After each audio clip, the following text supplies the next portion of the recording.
تبارك الذي بيده الملك وهو على كل شيء قدير الذي خلق الموت والحياة ليبلوكم أيكم أحسن عملا وهو العزيز الغفور الذي خلق 7 سماوات طباقا ما ترى في خلق الرحمن من تفاوت فارجع البصر هل ترى من فطور ثم ارجع البصر كرتين ينقلب إليك البصر خاسئا وهو حسير ولقد زينا السماء الدنيا بمصابيح وجعلناها رجوما للشياطين وأعتدنا لهم عذاب السعير وللذين كفروا بربهم عذاب جهنم وبئس المصير إذا ألقوا فيها سمعوا لها شهيقا وهي تفور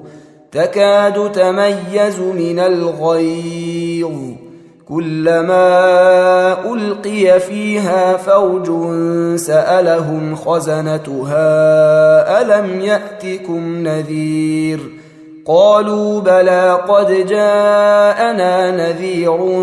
فكذبنا وقلنا ما نزل الله من شيء إن أنتم إلا في ضلال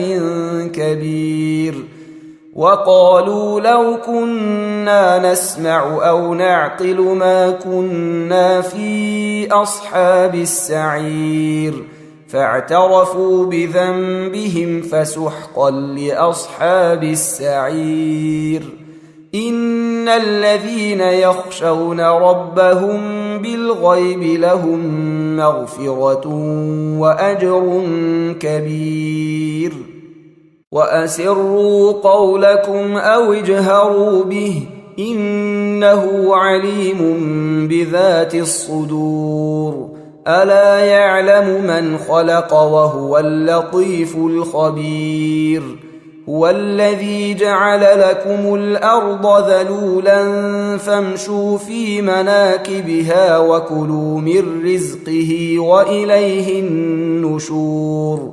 آمنتم من في السماء أن يخسف بكم الأرض فإذا هي تمور أم أمنتم من في السماء